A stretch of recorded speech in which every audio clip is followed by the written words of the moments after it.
wabarakatuh dan selamat pagi. Halo teman-teman. Kembali lagi bertemu dengan saya Rinda Asmarinda dari program studi ilmu pemerintahan. Di sini saya akan menjelaskan mengenai apa itu etika pemerintahan dan bagaimana etika pemerintahan berjalan di dalam pemerintahan. Oke, detail dan lebih jelasnya saya akan menampilkan di dalam video berikut.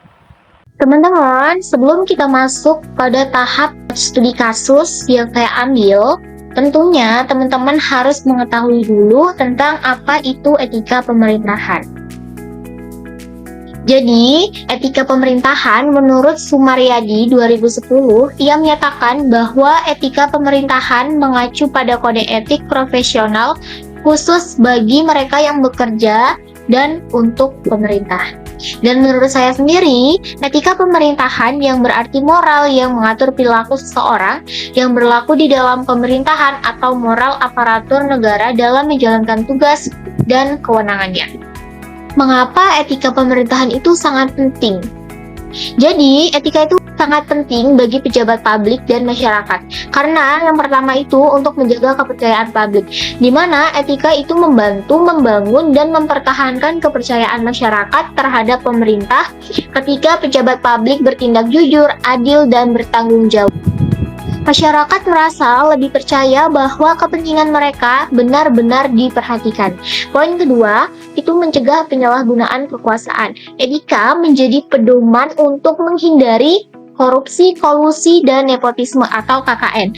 Tanpa etika, kekuasaan dapat disalahgunakan untuk kepentingan pribadi atau kelompok tertentu, bukan untuk kesejahteraan rakyat. Poin ketiga, itu untuk mewujudkan pemerintahan yang baik, di mana etika pemerintahan itu mendukung prinsip-prinsip transparansi, akuntabilitas, partisipasi, dan keadilan. Ini adalah fondasi pemerintah yang efektif dan berintegritas. Kita langsung pada kasus yang saya ambil. Saya mengambil kasus korupsi yang terjadi di PT Timah Tbk, yaitu terjadi di antara tahun 2015 hingga 2022.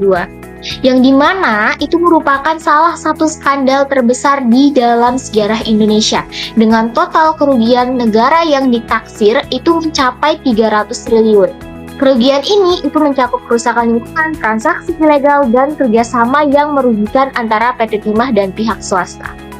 Berdasarkan hasil dari Badan Pengawasan Keuangan dan Pembangunan yang disampaikan oleh Kejaksaan Agung, kerugian negara itu mencapai 300 triliun.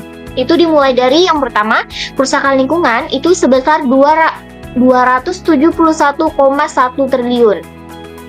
Yang kedua, pembayaran biji timah ilegal sebesar 26,649 triliun. Yang poin ketiga, itu kemahalan harga sewa smelter itu sebesar 2,285 triliun. Selanjutnya, dari pandangan etika deontologi, dia menekankan bahwa kewajiban moral dan kepatuhan terhadap aturan di dalam kasus dari PT Timah Tbk ini, para pelaku itu seharusnya memiliki tanggung jawab untuk menjalankan tugas sesuai dengan hukum dan etika profesi.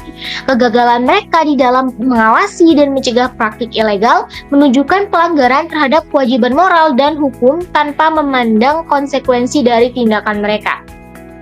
Menurut pandangan etika utilitarianisme, dia menilai moralitas berdasarkan hasil atau manfaat terbesar bagi jumlah orang terbanyak. Tindakan korupsi ini itu merugikan negara secara finansial dan merusak lingkungan yang berdampak negatif di masyarakat luas. Keuntungan yang diperoleh oleh segelintir individu tidak sebanding dengan kerugian yang ditanggung oleh masyarakat dan lingkungan. Sehingga tindakan tersebut tidak dapat dibenarkan secara utilitarianisme. Kedua pendekatan etika ini menunjukkan bahwa tindakan di dalam korupsi timah Tbk itu tidak dapat dibenarkan, baik dari segi kewajiban moral maupun dari segi manfaat bagi masyarakat. Jadi, pelajaran yang dapat kita ambil dari kasus korupsi PT Timah Tbk tersebut, yang pertama itu karena kelemahan pengawasan dan regulasi. Di mana kasus ini menunjukkan lemahnya pengawasan terhadap aktivitas pertambangan, terutama dalam pengelolaan izin usaha pertambangan. Yang kedua, itu dampak lingkungan yang signifikan, di mana kerusakan lingkungan akibat penambangan ilegal itu menyumbang sebagian besar dari total kerugian negara. Hal ini itu menyoroti integrasi antara regulasi pertambangan dan perlindungan lingkungan. Yang ketiga, itu ketimpangan di dalam penegakan hukum. Meskipun kerugian negara itu sangat besar, beberapa terdakwa hanya menerima vonis yang relatif ringan. Misalnya, Direktur Utama PT Timah yang hanya divonis selama 8 tahun penjara dan bos smelter swasta hanya 5 tahun. Jadi, apa sih yang harus dilakukan pemerintah untuk mengatasi terjadinya tindak pidana korupsi tersebut? Yang pertama, kita harus melakukan reformasi sistem pengawasan, di mana pemerintah itu perlu memperkuat sistem pengawasan terhadap aktivitas pertambangan dengan memanfaatkan teknologi seperti sistem pelacakan digital dan audit independen. Kedua, itu penegakan hukum yang tegas.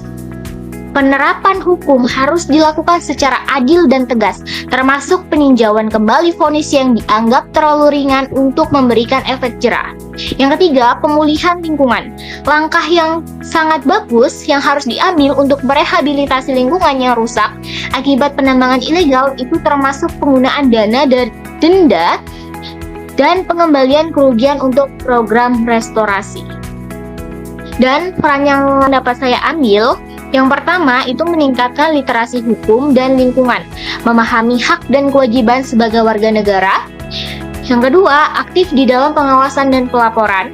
Yang ketiga, partisipasi di dalam diskusi publik, seperti mengikuti dan berpartisipasi di dalam forum-forum diskusi, seminar, dan sebagainya. Jadi kesimpulannya adalah kasus korupsi di PT Timah Tbk adalah pengingat keras bahwa etika di dalam pemerintahan bukan hal sekunder, ia adalah fondasi utama bagi negara yang adil dan beradab. Pemerintah harus membangun sistem yang menjamin akuntabilitas dan warga negara perlu aktif menjaga integritas itu dengan menjadi kritis, peduli, beretika dalam keseharian. Jadi jika bisa, teman-teman harus untuk menjauh dari yang namanya korupsi. Sekecil apapun itu, teman-teman harus bisa menjauhi yang namanya perilaku korupsi. Sekian, terima kasih. Sampai jumpa lagi.